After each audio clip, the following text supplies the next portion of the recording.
오늘 시편 11편은 마지막 큰 환난을 준비하고 있는 백성에게 주어진 시입니다.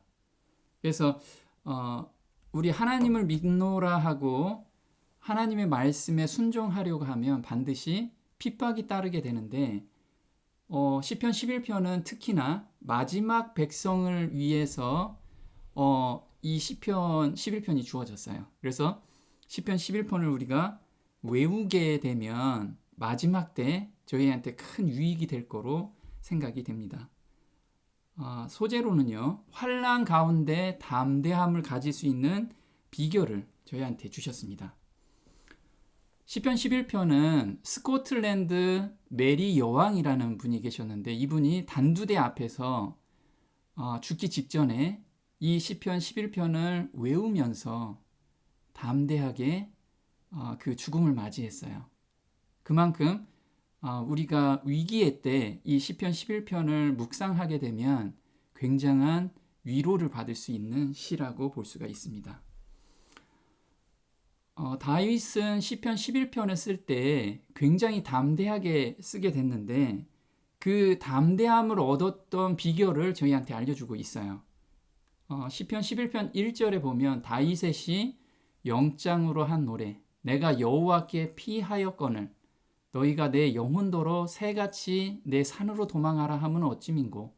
그래서 다윗은 지금 죽을 위기에 와 있는데 마음은 굉장히 담대해요.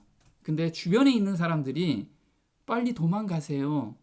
악인이 당신을 향해서 살을 쏘고 있습니다.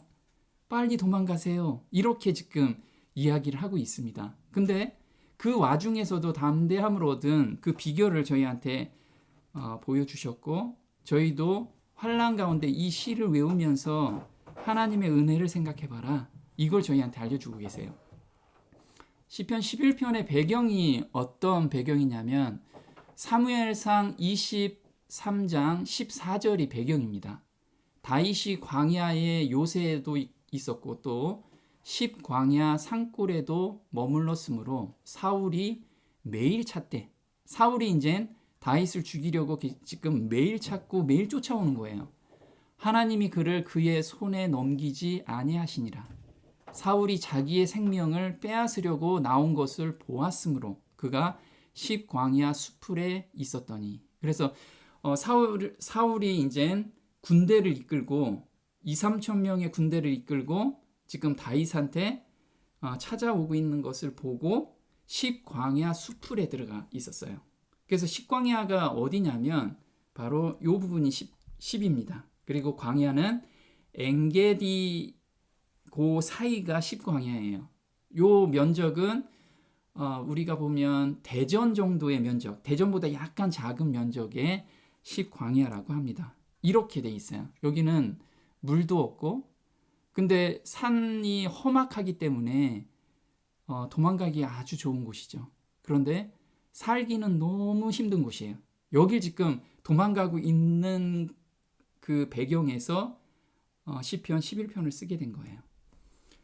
근데 놀랍게도 이렇게 사울이 자기의 생명을 빼앗으려고 하는데 그의 아들 요나단이 찾아오게 됩니다. 요나단이 몰래 찾아와서 다윗에게 엄청난 힘을 줘요.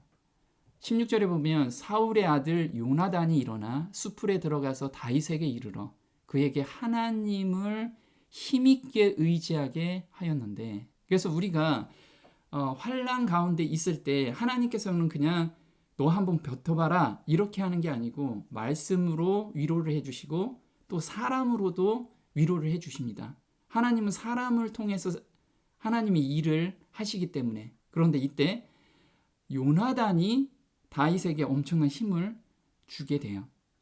어떤 힘을 줬냐면 17절에 곧 요나단이 그에게 이르기를 두려워하지 말라. 내 아버지 사울의 손이 내게 미치지 못할 것이요 너는 이스라엘 왕이 되고 나는 내 다음이 될 것을 내 아버지 사울도 안다 하니라.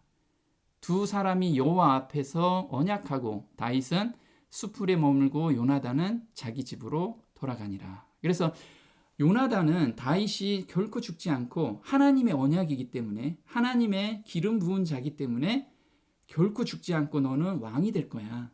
그래서 이거는 하나의 시험이지 너를 결코 죽이지 않는다. 그건 나의 아버지도 알고 있다.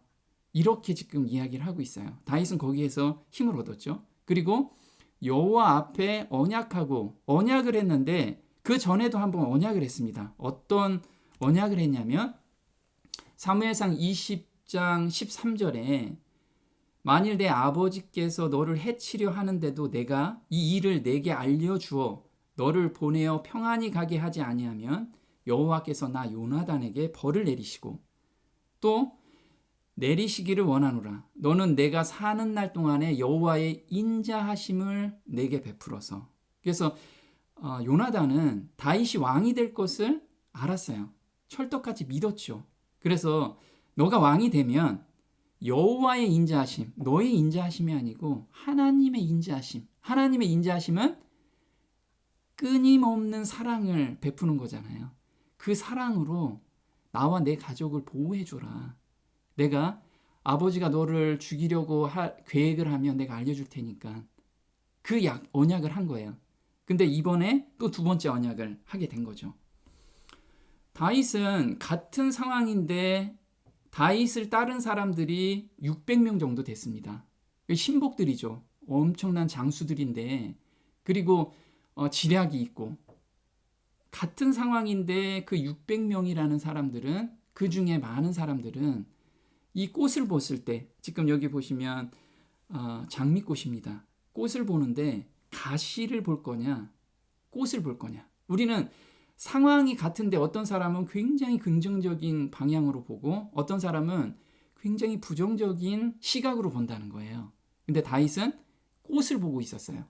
근데 그 주변에 있는 사람들은 가시를 보고 있었죠. 그래서 시편 11편 1절에서 3절까지는 가시를 본 주변의 사람들의 이야기인 거예요. 그래서 내 산으로 도망하라. 악인이 활을 당기고 있고 어두운 데서 쏘려고 하니까 그리고 터가 무너지면 의인이 무엇을 할꼬? 그래서 빨리 도망가세요. 이 상황이 절망적입니다. 이렇게 이야기하고요. 4절에서 7절까지는 다윗이 이야기하는 거예요. 이런 상황에서도 하나님이 나를 보호하고 계신다. 나는 그 보호에 힘입어서 지금 담대하게 갈 거야. 이렇게 이야기를 하고 있는 거예요. 그럼 다윗은 어떻게 꽃을 보게 됐냐 이거죠. 우리도 지금 이 상황이라는 거예요. 앞으로는 우리한테 더 큰 환난이 올 건데 그 환난에서 그 두려움 가운데 그 환난을 맞이하는 것이 아니라 다윗처럼 곧 죽을 것 같지만 거기에서 꽃을 한번 봐봐라. 그러면 담대하게 그 상황을 접하게 되고 하나님께서 길을 보여주시는 것을 우리가 알고서 따라갈 수 있다는 거예요. 사무엘상 23장 1절 이렇게 봅니다. 혹이 다윗에게 고하여 가로되 보소서 블레셋 사람이 그 일날을 쳐서 그 타작 마당을 탈취하였더이다. 이에 다윗이 여호와께 묻자와 가로되 내가 가서 이 블레셋 사람을 치리이까? 여호와께서 다윗에게 이르시되 가서 블레셋 사람을 치고 그 일날을 구원하라 하시니. 지금 다윗은 그 다음도 보면요. 다윗이 가로되 여호와께서 가라사대. 다윗은 매 순간 하나님께 모든 것을 물어왔어요. 그리고 답변을 계속 얻으면서 한 걸음 한 걸음 간 상태에서 아까 그 상황을 맞이하게 된 거예요. 우리도 지금 중요한 것은 그때 가면 내가 준비가 되겠지가 아니고 오늘 하나님하고 내가 나의 모든 생각을 하나님께 드리고 그 미세한 음성을 들으면서 거기에 순종하는 삶, 그 오늘이 중요한 거예요. 오늘이. 그래서 다윗은 매 순간 하나님의 뜻을 구했고 응답을 받았어요. 그래서 하나님이 나하고 함께 한다라는 것을 평상시에 가슴에 품고 살았던 거죠. 지금 우리는 어떻게 하면 꽃만 볼 수 있는 믿음이 생길 수 있는가? 그 방법을 알려주셨어요. 어떤 방법이냐면 빌립보서 4장 6절입니다. 아무것도 염려하지 말고 다만 모든 일에 기도와 간구로 너희 구할 것을 감사함으로 하나님께 아뢰라. 그래서 염려가 너희는 세상에 살면서 염려는 당연히 올 수 있다. 그리고 당연히 온다 이거죠. 근데 그 염려에 붙들려 있지 말고, 근데 붙들려 있지 않으려면 어떻게 해야 되나요? 그 다음에 방법을 주신 거예요. 기도와 간구, 그 다음에 감사함으로. 이 세 가지가 우리한테 이 염려를 없애는 방법을 알려준 거예요. 그래서 염려하지 말고라는 원어에서는 염려를 중단하라. 근데 하나님, 저 염려가 중단이 안 돼요. 왜 안 되냐면 기도와 간구가 아직 안 되고 있는 거예요. 그냥 염려에 지금 붙들려 있다라는 거예요. 근데 기도와 간구 전에 또 무엇을 해야 되냐면, 하나님이 이 상황을 주관하고 계시는구나. 이걸 우리가 깨닫게 되면 감사함으로 그걸 받을 수 있어요. 그래서 감사하라는 거예요. 감사. 우리가 흔히들 성령을 내가 거역하나? 이런 생각을 많이 하죠. 근데 오늘 내가 성령의 음성을 지금 거역하고 있는지 아닌지를 한번 체크해 봤으면 좋겠어요. 성령을 거역한다는 건 표가 딱 나요. 성령을 거역하는 죄에 대한 그리스도의 경고는 무익하고 악한 말에 대한 경고와 밀접한 관련을 가지고 있다. 그래서 내가 지금 내 말에서 나는 안 돼. 여기 나 너무 힘들어. 사람들 앞에서 그런 걸 계속 얘기한다면 성령의 음성을 지금 거역하고 있다라는 증거라는 거예요. 물론 내가 지금 가지고 있는 어려움과 고통을 하나님께는 고해야 된다는 거죠. 그런데 그걸 입 밖에 사람들 앞에서 불만 불평을 내는 것은 지금 성령의 음성을 지금 계속 거부하고 있다는 거예요. 말은 마음에 품고 있는 것의 표시이다. 그러나 말은 품성의 표시 이상을 뜻한다.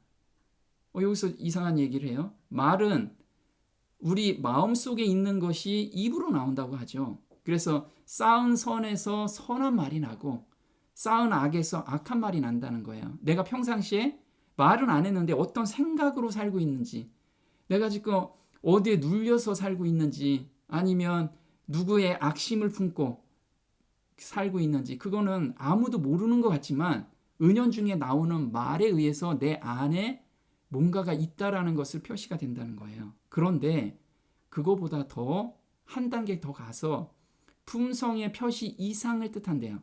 즉 말은 품성에 영향을 끼치는 능력이 있다. 그래서 내가 평상시에 그냥 아무렇게나 내뱉는 그 말이 품성 형성에 엄청난 영향을 끼친다라는 거예요. 사람들은 자신의 말로 영향을 받는다. 민수기 14장 28절에 하나님께서는 어떤 무익한 말이라도 반드시 이루시는 하나님이세요. 그래서 우리가 지금 말을 어떻게 하고 있느냐. 다윗은 큰 환난 가운데서도 말로 다 하나님께 찬양을 드렸어요. 결코 부정적인 이야기를 안 했다라는 거예요. 그들에게 이르기를 여호와의 말씀에 나의 삶을 가르쳐 맹세하노라. 너희 말이 내 귀에 들린 대로 내가 너희에게 행하리니 내가 맹세하여 너희로 거하게 하리라 한 땅에 결단코 들어가지 못하리라. 그래서 우리가 지금 천국 백성으로 천국을 향해서 가고 있는데 말을 잘못함으로써, 내가 지금 오늘의 말을 잘못함으로써 천국에 결코 못 들어갈 수가 있다는 거예요. 나는 품성이 왜 안 바뀌죠? 말부터 바뀌어야 돼요. 사람의 입에서 나오는 말의 열매가 사람의 배를 채워주고 그 입술에서 나오는 말의 결과로 만족하게 된다. 죽고 사는 것이 혀의 심에 달렸으니 혀를 잘 쓰는 사람은 그 열매를 먹는다. 그래서 지금 혀를 어떻게 쓰느냐, 그게 우리한테 오늘 영생으로 가는 길을 가고 있느냐 아니냐가 결정이 돼 있어요. 그럼 우리가 지금 두 가지를 봐야 되는데, 말이 얼만큼 영향을 미치는지, 또 기도와 간구는 어떤 차이가 있는지. 우리는 항상 기도하고 간구하세요 얘기하는데 그 차이점에 대해서 정확히 모르기 때문에 두리뭉실하게 기도를 한다는 거예요. 근데 기도와 간구의 차이점도 우리가 좀 봤으면 좋겠습니다. 우리 몸은 글자로 돼 있어요. 지금 각 몸의 세포는 다 글자로 돼 있는데, 잠언 24장 3절은 집은 우리 몸입니다. 집은 지혜로 지어지고 명철로 견고해지며 방들은 지식으로 인하여 모든 진귀하고 즐거운 재물로 가득 차게 되느니라. 여기서 방들이라는 뜻은 뭐냐면 헤데르라고 하는데 가장 깊은 곳이에요. 우리의 세포를 의미합니다. 세포. 그래서 잠언 6장 22절에는 남의 말하기를 좋아하는 자의 말은 별식과 같아서 뱃속 깊은 데로 내려가느니라. 그래서 남의 말은 그냥 귀로 들리는 게 아니고 세포 안에 저장이 되는 거예요. 그래서 나도 모르게 무의식 중에 어떤 사람의 안 좋은 이야기를 들으면 선입관으로 그 사람을 보게 된 거는 뭐냐면 내가 귀로만 들었던 게 아니고 세포 안에 저장돼 있기 때문에 저 깊은 곳에서 어느 날 나오는 거예요. 그래서 우리가 하루 말을 어떻게 하고 그 다음에 무엇을 보느냐에 따라서 세포에 저장된 것이 우리가 은연중에 나오게 되는 거죠. 보면 세포 핵이 있고요. DNA가 있습니다. 이 DNA 안에 글자가 4글자가 있어요. C, G, T, A라고 있어요. 이 배열에 따라서 사람들이 건강도 해주고 병도 걸리게 돼 있어요. 그리고 긍정적인 마인드도 생기고. 그럼 이 글자가 하나님께서 주신 거죠. 그래서 이 글자의 배열이 하나님의 뜻에 맞으면 건강하고 하나님의 음성을 듣게 되는 거예요. 세포핵 하나에는 DNA 이중 나선이 64가닥이나 되어 있다. 이 가닥은 모두 연결하면 무려 2m나 되고 서로 마주보는 염기쌍은 약 30억 개나 된다. 우리 세포핵에는 30억 개의 문자로 이루어진 책 한 권이 있는 셈이다. 그래서 세포 마디마디마다 하나님의 율법을 기록해 놓으셨어요. 하나님께서는 도덕적인 법칙은 물론이고 육체의 법칙도 세우신 분이시다. 그분의 법칙은 사람에게 주신 모든 신경과 모든 근육과 모든 기관에 그분의 손으로 친히 기록되었다. 하나님께서는 인체의 모든 신경과 근육과 모든 섬유질과 생리기관에 당신의 율법을 기록해 놓으셨다. 그래서 우리가 정말 말 한마디 듣고 말 한마디 뱉는 것이 얼마나 우리 세포에 영향을 미치는지를 기억해야 돼요. 그래서 이 글자에 하나님의 말씀이 들어갈 때 우리가 살아나게 되는 거예요. 사도행전 14장 17절에 자기를 증거하지 아니한 것이 아니니 곧 선한 일을 하사 음식과 기쁨으로 너희 마음에 만족해 하셨느니라. 그래서 우리가 먹는 것이 얼마나 이 몸에 중요한지, 그리고 하나님께 감사하는 것이 이 세포에 얼마나 영향을 주는 건지를 우리한테 말씀을 해주고 계세요. 우리가 세상을 살면서 염려하고 걱정하는 말을 할 때 하나님의 기운이 막혀요. 기운. 가시떨기에 떨어졌다는 것은 말씀을 들은 자니 지내는 중 이생의 염려와 재리의 일락에 기운이 막혀 온전히 결시지 못하는 자요. 이 기운이 막힌다는 게 기운. 그래서 기운 기자는 이렇게 한자로 쓰여져 있습니다. 근데 공기의 흐름을 이 빨간 게 바로 공기의 흐름이라는 거예요. 공기의 흐름자는 하늘에 감도는 공기의 흐름이나 구름을 표현한 것이다. 각골문에서는 단순히 획을 3번 그린 것으로 하늘의 기운을 표현하였다. 그래서 하나님께서 사람을 흙으로 창조하시고 하나님의 생기를 넣어주셨어요. 이 기운을 넣어주셨다는 거예요. 여호와 하나님이 흙으로 사람을 지으시고 생기를 그 코에 불어넣으시니 사람이 생명이 된지라. 그래서 이 생기가 무엇이냐? 우리가 하나님의 말씀을 믿고 말씀을 깨달았을 때 이 세포에 그 말씀이 기록이 되면서 회복이 되는 거예요.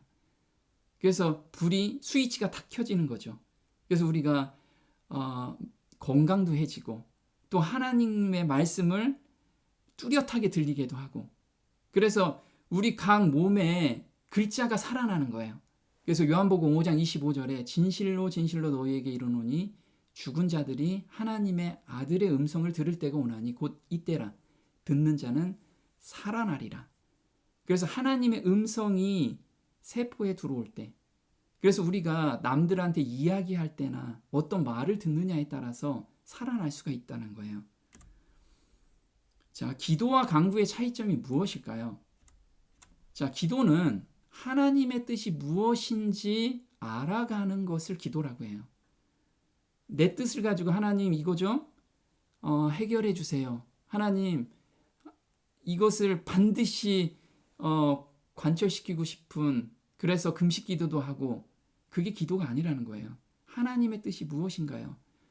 오늘 저한테 이런 상황이 왔는데 여기서 하나님의 뜻이 무엇인가요? 이게 기도라는 거예요.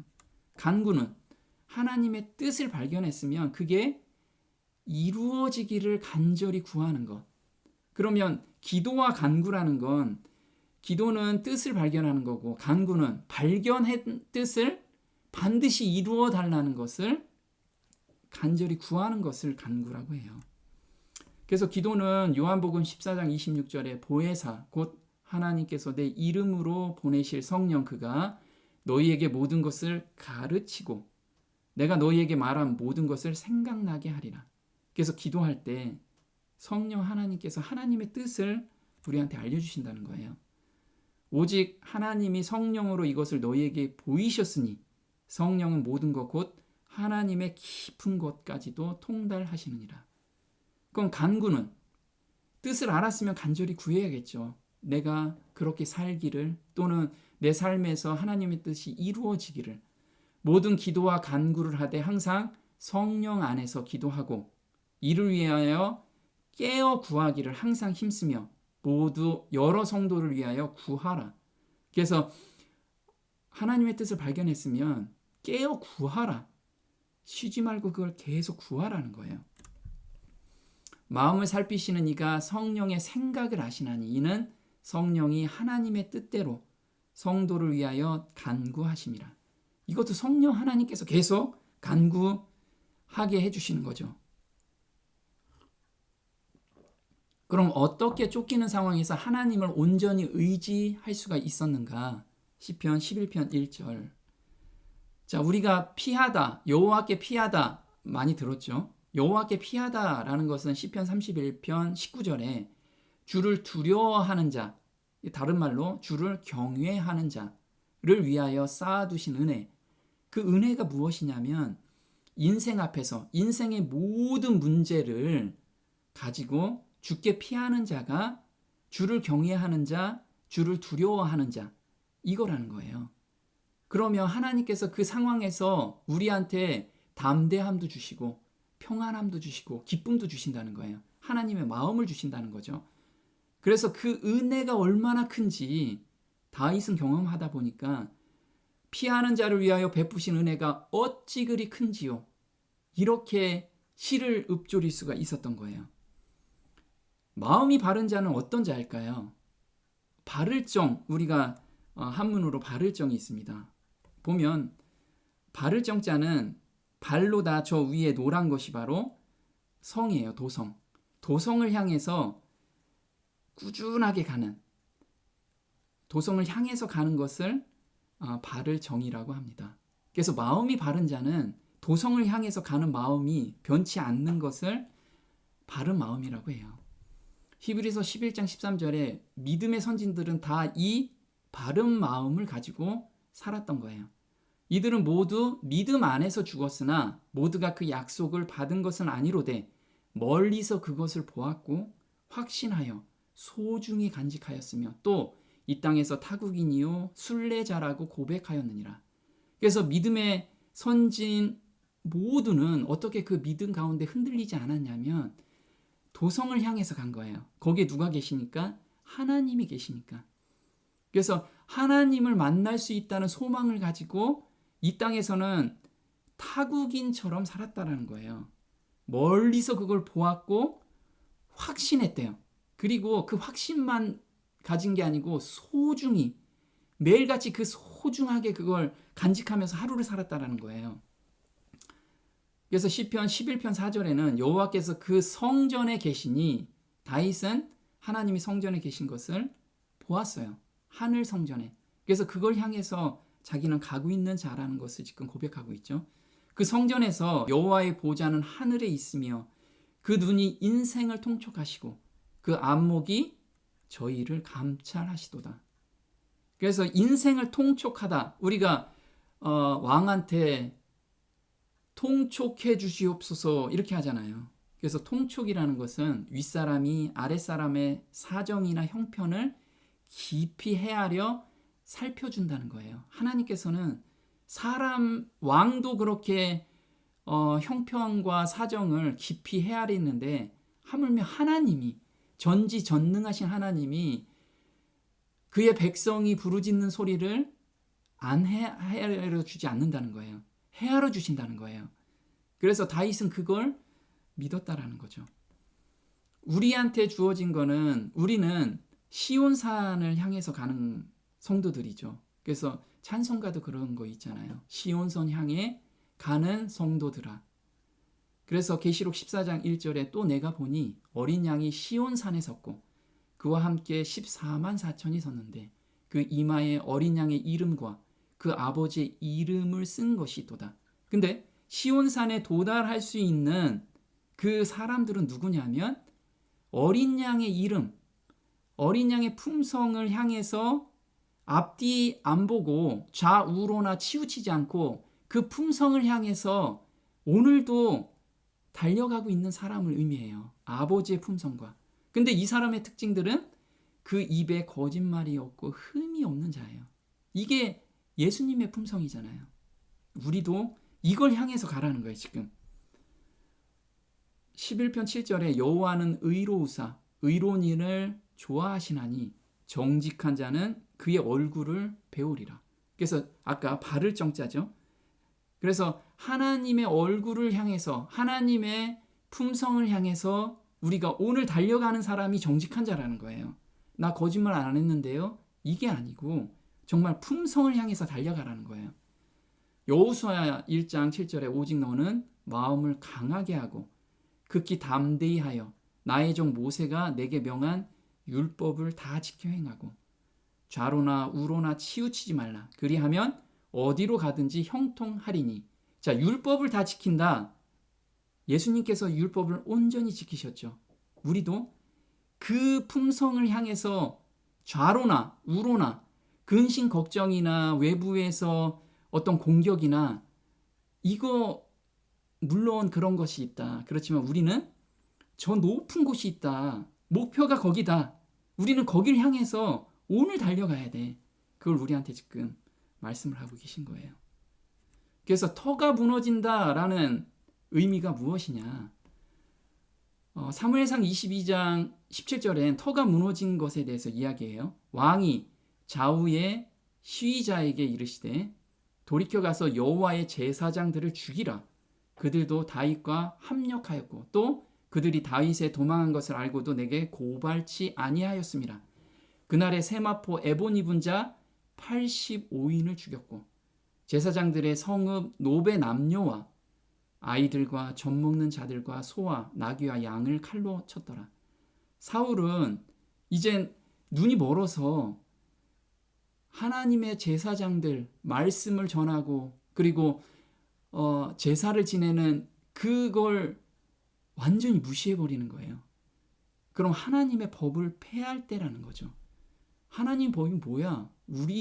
내가 왕이지. 이 마음을 갖는 시대가 지금 시대라는 거예요. 그래서 저희가 주의 법을 폐하여 싸우니 지금은 여호와의 일하실 때이니이다. 지금이 바로 하나님께서 이제 일하시는 때고 죄악의 잔이 가득 찬 때라는 거예요.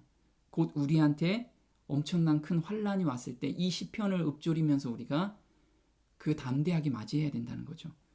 국가의 통치자들이 사단의 정책에 따라 행동하여 저들 스스로 불법의 사람의 편에 가담하는 국가적인 배도의 때, 바로 그때가 죄악의 잔이 가득 찰 때이다. 국가적인 배도는 국가적인 패망을 알려주는 신호이다. 그래서 지금 하나님의 법을 무시하고 폐하고 있죠. 공식적으로 국가에서 다 폐하고 있습니다. 그게 동성애법이 지금 다 전 세계적으로 지금 확산되고 있죠. 하나님의 법인 가정제도에 대한 것이 지금 완전히 무시되고 있고 사람들은 그게 당연한 것처럼 받아들인다는 거죠. 타락한 이래로 죄가 편만하여졌다. 하나님께 충실하게 남아있던 사람들은 소수인 반면 대다수는 그분 앞에서 저희 길을 패역해 하였다. 소돔 고모라의 멸망은 저들의 큰 죄악 때문이었다. 그들은 첫 번째 부절제한 식욕, 그 다음에 부패한 정욕 쪽으로 고삐를 늦추었다. 그리하여 그들은 너무도 타락하였으며 그들의 죄악이 너무도 가증하여 마침내 불로 소멸되기에 이르기까지 저희 죄악의 잔이 가득 찼다. 그래서 시편 11편 6절에 소돔이 멸망한 불로 소멸되는 내용을 그대로 써놨어요. 악인에게 그물을 내려 치시리니 불과 유황과 태우는 바람이 저희 잔에 소득이 되리로다. 그래서 지금 시기라는 거예요. 이때 정말 죄악의 잔이 가득 차고 멸망 바로 직전에 맞이할 성도들은 정말 매일의 삶 속에서 하나님께 나의 모든 문제를 지금 온전히 맡기고 하나님의 마음을 받고 그리고 말 한마디라도 정말 하나님께서 주신 말씀으로 사는 그걸 훈련하라는 거예요. 그리고 우리는 정말 도성을 향해서 곧 예수님을 실제로 맞이하는 사람이라는 그 소망을 그래 나 소망이야가 아니고 그걸 소중히 간직하고 오늘을 사는 그런 성도가 되기를 기도하면서 말씀을 마치겠습니다. 기도하겠습니다. 하늘에 계신 저희 아버지, 저희가 삶을 살면서 무심코 말하는 그 말 한마디가 저희 배에 깊숙한 곳에서 쌓여있는 것이 나오는 것을 보고 저희 입술에서 하나님의 말씀이 나올 수 있도록 하나님께서 인도해 주시기를 간절히 바라옵니다. 저희 그 죄된 생각과 그 마음을 하나님께만 온전히 드리고 거기에서 하나님의 새 마음을 받음으로 정말 사람들한테 은혜의 말씀을 전할 수 있도록 저희 삶을 인도해 주시기를 또한 간절히 바라옵니다. 마지막 때에 저희한테 주신 이 시편 11편을 저희가 매일 묵상하면서 하나님의 정도가 무엇인지 하나님을 곧 살아서 만나는 아주 너무나 귀한 그런 기회를 저희한테 주신 것을 항상 생각하고 가슴에 품으면서 감사함으로 오늘을 살 수 있도록 저희 삶을 인도해 주시기를 간절히 바라오며 이 모든 것 우리 주 예수님의 이름으로 감사하며 기도드립니다. 아멘.